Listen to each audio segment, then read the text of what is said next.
بسم الله الرحمن الرحيم Ya ayyuhalladzina amanu dkhulu fissilmi kafah.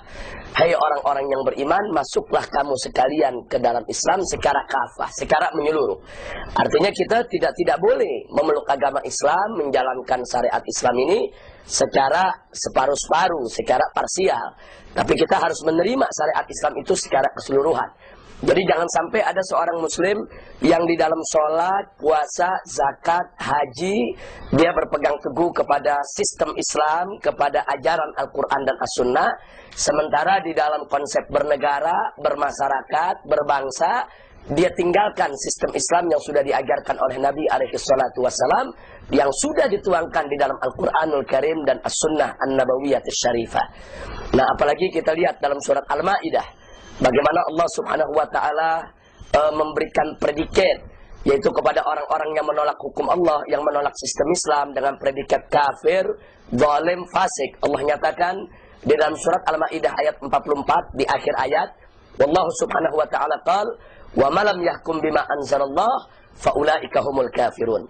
Barang siapa yang tidak menghukum dengan apa yang diturunkan oleh Allah, maka mereka adalah orang-orang kafir. Sementara di akhir ayat selanjutnya, yaitu ayat 45 dari surat Al-Ma'idah, yaitu surat yang sama, Allah menyatakan wa malam yahkum bima anzalallah faulaika humudz zalimun.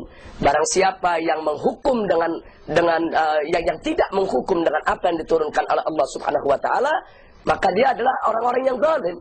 Bahkan di dua ayat kemudian, yaitu di ayat 47 masih dalam surat yang sama, surat Al-Ma'idah, Allah nyatakan wa malam yahkum bima anzalallah faulaika humul fasiqun. Barang siapa yang tidak menghukum dengan apa yang diturunkan oleh Allah, maka mereka adalah orang-orang fasik.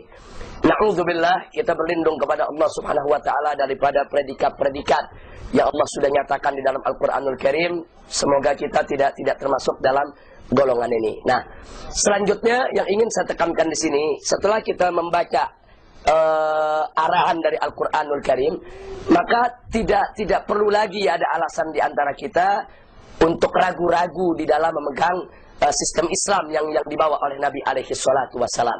Karena sistem Islam yang dibawa oleh Nabi ini bukan ideologi, akan tetapi ini merupakan akidah, syariat, dan akhlak.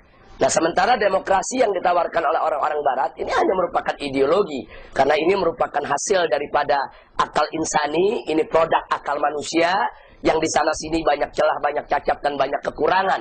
Nah, karena itu sekali lagi kita katakan bahwa akidah itu jauh berada di atas segala macam ideologi.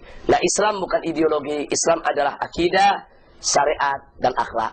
Nah, kembali kepada pertanyaan tadi, jadi bagaimana cara kita memperlakukan demokrasi yang ada? Ya, kita harus perlakukan kalau demokrasi ini bukan sistem Islam. Nah, bagaimana memperlakukan sesuatu yang bukan dari Islam? Ya, kita tolak. Ini merupakan kewajiban kita bersama, bahwa setelah kita tahu apa itu Islam, apa itu demokrasi, kita tahu bagaimana indahnya Islam dan bagaimana kekurangan yang ada di demokrasi, kewajiban kita bersama untuk berjuang terus. Bagaimana kita tegakkan sistem Islam dan bagaimana kita harus menolak sistem demokrasi yang ada.